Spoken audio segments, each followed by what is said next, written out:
So let's read a story for today about fundraising. For their fundraising, a grade 6 class sold a Graham ball at 250 per piece.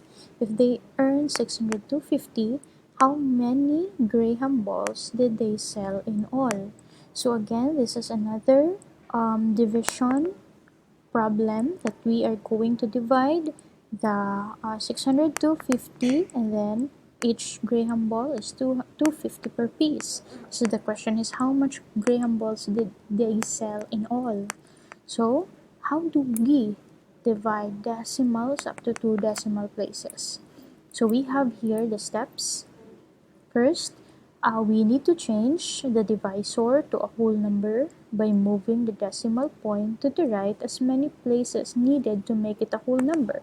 So we are going to write here 602.50 divided by 250.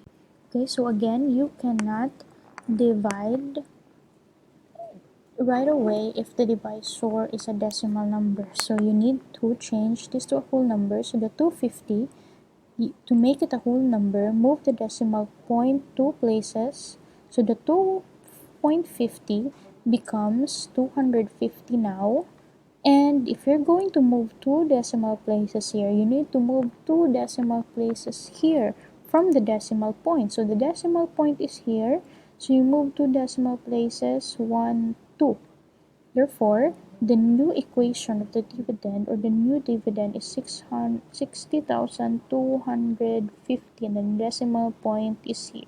So you move to from the start of the decimal point. So the decimal point of the dividend is here. Move two places. It depends on the number of moves you move in the divisor to make it a whole number.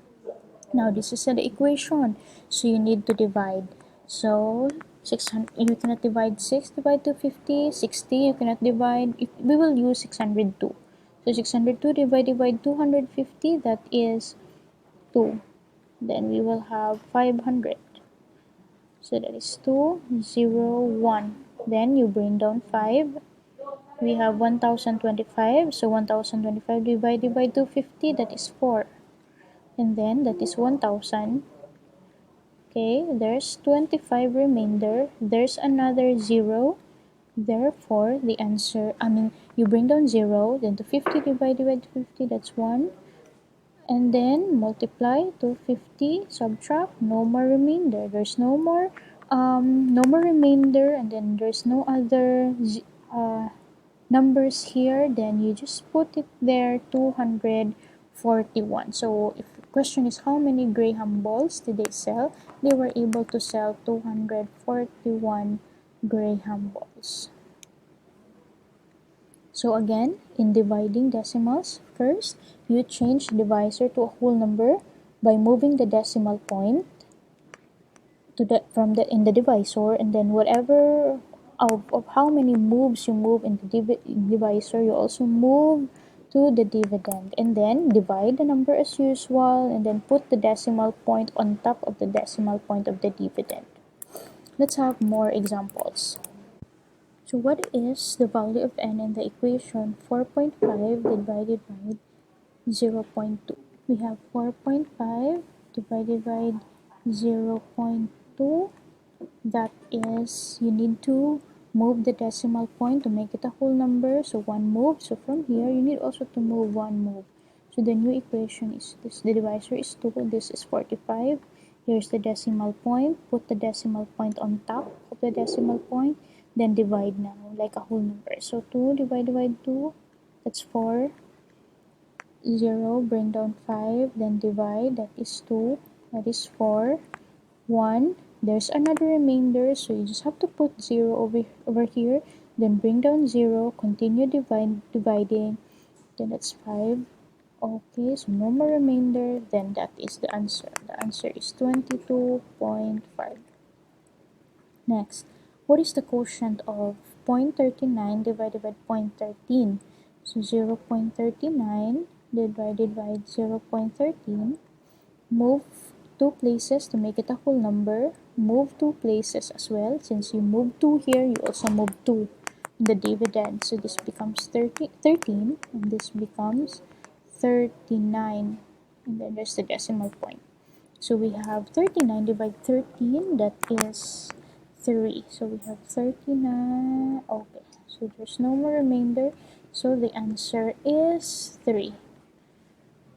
3 point is equals to 3, so no need to put a decimal point at the end if there's no other decimal point here, it's just the same.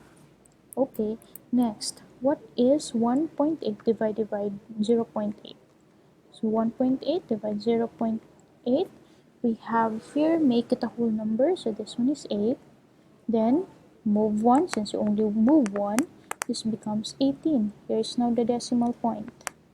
So 18 divided by 8, that is 2. 16, that is 2. There's remainder, so you add 0 here, 0, that, and then put a decimal point, that is 2. 16, this is 4. Another one, since there's still a remainder, you add more 0, there's bring down 0, that is 5, so that is 40, no more remainder, so the answer is 2.25. Next, what is 1.25 divided by 0.05? So 1.25 divided by 0.05, you need to move 2 moves to make it a whole number. You need also to make 2 moves over here, so this will become 5, then the 125, and then the decimal point. The decimal point is moved here now. So 12 divided 5, it's 2. Put it properly on top of 2 since we are using 12. 10, and this 2, 5, and 5 divided 5 is 5, 25, no more remainder, therefore the answer is 25. Put decimal point, but since there's no remainder, you can end there, and then the answer is 25. Next, what is 17.1 divided by 0.25? So 17.1 divided by 0.25, move to make it a whole number, so we have 2 moves, so it will become 25. And this one move, also 2 moves, so 1, 2. There's no digits here, miss, so you need to put 0. Then the decimal point is here. So the new dividend now is 1710. Here's the decimal point. So let's divide. 17, 1 divided by 25 cannot be. 17 divided 25 cannot be. So 171, we use 171 divided by 25. Oh, sorry, 1 divided by 25 is 0. 17 divided 25 is 0. 171 divided 5 is 6. Okay. So that is 30, carry 3, that's 15. So we have 21, then you bring down 0, it's 210, divided by 25, that is 8. So we have 40, carry 4, that's 20. There's a remainder, which is 10. Then, since there's a remainder 10, you need to add 0 here, then bring down 0 here, then continue dividing. 100 divided 25. Do not forget the decimal point on top of the decimal point, that is 4. That is 100. No more remainder, so you end there. So the answer is 68.4. Okay, so I hope that you understand the process in dividing decimal numbers.